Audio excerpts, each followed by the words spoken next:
పక్కనే ఉన్న పూల అలంకరణ ఆ ఇంటికి కొత్త కళను తెచ్చాయి.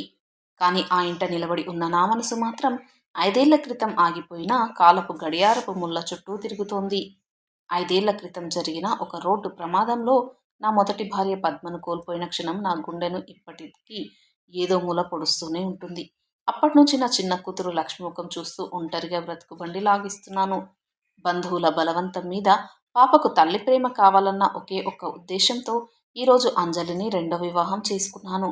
అంజలి చాలా నిశ్శబ్దంగా, ఎవరితోనూ ఎక్కువగా మాట్లాడకుండా ఉండే స్వభావం కల మనిషి. పెళ్ళైన ఈ రోజు సాయంత్రం ఆమె గదిలో ఒంటరిగా కూర్చుని ఏదో తీవ్రమైన ఆలోచనలో మునిగిపోయి ఉంది. నేను మెల్లగా గదిలోకి అడుగుపెట్టి ఆమె భుజం మీద చేయి వేసి ఆప్యాయంగా పిలిచాను అంజలి అని. దాంతో అంజలి ఉలిక్కిపడి ఒక్కసారిగా తల ఎత్తి నా వైపు చూసింది. ఆమె కళ్ళల్లో ఏదో తెలియని భయం, గుండెల్లో దాచుకున్న పెద్ద రహస్యం స్పష్టంగా కనిపిస్తున్నాయి. ఆమె పెదవులు వణుకుతూ ఉండగా ఒక్క క్షణం గట్టిగా ఊపిరి పీల్చుకొని నన్ను చూస్తూ ఆశ్చర్యకరమైన ఆ మాట చెప్పింది. ఆమె నోటి నుంచి వచ్చిన ఆ ఒక్క మాట వినగానే నా కాళ్ళ కింద భూమి కంపించినట్లయింది. నా వెన్నులో చలి పుట్టింది. క్షణకాలం పాటు నా శ్వాస ఆగిపోయినట్లయి గుండె కొట్టుకోవడం కూడా మానేసింది. ఆమె నన్ను పట్టుకొని పిలిచిన ఆ పిలుపు వెనుక ఎవరో నాకు బాగా పరిచయం ఉన్నవారి ధ్వని వినిపించింది. నేను పద్మను అన్నది. పద్మ బతికి ఉన్న రోజుల్లో నన్ను పిలిచే ఆ ఆప్యాయతమైన పిలుపు సరిగ్గా అలాగే ప్రతిధ్వనించింది. నేను భయంతో వణికిపోతూ నమ్మలేక ఆమె ముఖం వైపు అలాగే తేరిపార చూస్తూ నిలబడిపోయాను. అంజలి కళ్ళ నుంచి జాలువారిన కన్నీళ్లు ఆమె చెంపలపై చారికలుగా కారాయి. ఆమె తన చేతులతో ముఖాన్ని దాచుకొని వెక్కి వెక్కి ఏడవడం మొదలుపెట్టింది. ఆ ఏడుపులో శబ్దం, ఆ హావభావాలు అచ్చం నా కళ్ళ ముందే దూరమైన పద్మను తలపించాయి. ఇంట్లో ఎవరూ లేరన్న నిశ్శబ్దం మధ్య ఆ గదిలో కేవలం ఆమె గుండె బరువెక్కిన నిట్టూర్పులు మాత్రమే వినిపిస్తున్నాయి. నా మనసంతా గందరగోళంగా మారిపోయి ఏ ఆలోచన చేయలేని నిస్సహాయ స్థితిలోకి వెళ్ళిపోయాను. ఆమె అలా ఎందుకు అంటోంది?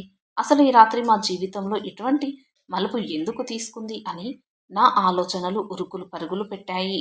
నేను తేరుకొని వణుకుతున్న గొంతుతోనే అసలు నిజం ఏంటో చెప్పమని ఆమెను అడిగాను. బ్రతిమలాడడం కూడా ప్రారంభించాను. నా ఆందోళనను చూసి అంజలి తన కన్నీళ్లను బలవంతంగా తుడుచుకుంటూ నన్ను దగ్గరికి రమ్మని సైగ చేసింది. ఆమె గొంతులో పూడుకుపోయిన వేదనను బయటకు తీస్తూ ఒక్కో మాట చాలా నిదానంగా చెప్పడం మొదలుపెట్టింది. 5 ఏళ్ల క్రితం ఆ రోడ్డు ప్రమాదం జరిగినప్పుడు తాను అక్కడికక్కడే చనిపోలేదని, తీవ్రమైన గాయాలతో ప్రాణాలతో బయటపడిందని చెప్పింది. ఆసుపత్రిలో తన ముఖం పూర్తిగా కాలిపోవడం వల్ల గుర్తుపట్టలేనంతగా తన రూపం మారిపోయింది అని వివరించింది.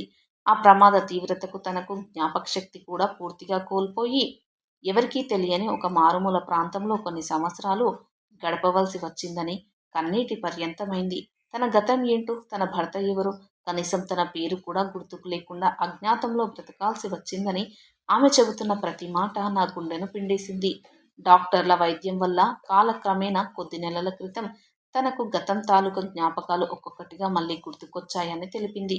తన బిడ్డ లక్ష్మిని చూడాలనే తపన, నన్ను మళ్ళీ కలుసుకోవాలనే ఆరాటం తనను బ్రతికేలా చేశాయని ఆమె చెప్పింది.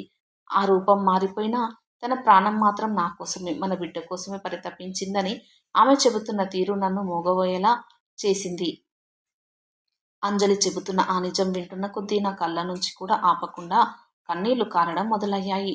అప్పట్లో ఆసుపత్రిలో జరిగిన పొరపాటు వల్ల, మృతదేహాన్ని గుర్తించడంలో జరిగిన తప్పు వల్ల నా పద్మ చనిపోయిందని నేను నమ్మి మోసపోయానని అర్థమైంది. కానీ నా పద్మ ఇన్ని సంవత్సరాలుగా ఎన్నో బాధలను భరిస్తూ నన్ను చేరాలని ఎంతగా తపన పడిందో తలుచుకుంటే నా గుండె తరుక్కుపోయింది. రూపం మారినా, పేరు మారినా ఆ మనిషిలోని స్వచ్ఛమైన మనసు మాత్రం ఎప్పటికీ మారలేదని నాకు స్పష్టంగా అర్థమైంది. మా బిడ్డ లక్ష్మికి తల్లి దొరికిందన్న ఆనందం ఒకవైపు ఉంటే, పద్మ ఇన్ని సంవత్సరాలు పడిన యాతన తలుచుకుంటే మనసంతా భరించలేనంత బరువెక్కింది. మా మధ్య ఇప్పుడు ఏ మాటలు లేవు. కేవలం ఒకరినొకరు చూసుకుంటూ ఆ జ్ఞాపకాల భారంతో నిశ్శబ్దంగా నిలబడిపోయాము కన్నీళ్లతో. ఆ గదిలోని దీపం వెలుతురు కూడా మా కన్నీళ్లను చూసి చలించిపోయినట్లుగా నెమ్మదిగా ఊగిసలాడింది. మా జీవితంలో దేవుడు రాసిన ఈ విచిత్రమైన నాటకం ముందు మేమిద్దరం కేవలం నిస్సహాయులమైన ప్రమిలలా మిగిలిపోయాము. అంజలి రూపంలో ఉన్న నా పద్మ నా చెంతే ఉందనే నిజం మా ఇద్దరి మధ్య ఒక పవిత్రమైన బంధాన్ని మరింత గట్టిగా నిలబెట్టింది. గంటల తరబడి సాగిన ఆ నిశ్శబ్దం తర్వాత మా ఇద్దరి మనసులు ఒక్కసారిగా తేలిక పడ్డట్లుగా అనిపించింది. విధి ఎంత క్రూరంగా మమ్మల్ని విడదీయాలని చూసినా మళ్ళీ సరిగ్గా ఇదే రోజు ఆ విధి మమ్మల్ని ఒకటి చేస్తుందని మేము ఊహించలేదు. గడ్డి బయట ప్రశాంతంగా నిద్రపోతున్న మా చిన్నారి లక్ష్మికి రేపు ఉదయం తన అమ్మ తిరిగి దొరికిందనే నిజం తెలిస్తే ఎంత సంతోషిస్తుందోనని తలుచుకున్నాను. అంజలిని చూస్తున్న కొద్దీ నా కోల్పోయిన సర్వస్వం మళ్ళీ నా చేతికి చిక్కినట్లుగా ఒక అంతులేని దివ్యమైన ప్రశాంతత నా మనసులో అలుముకుంది. మేము గడిపిన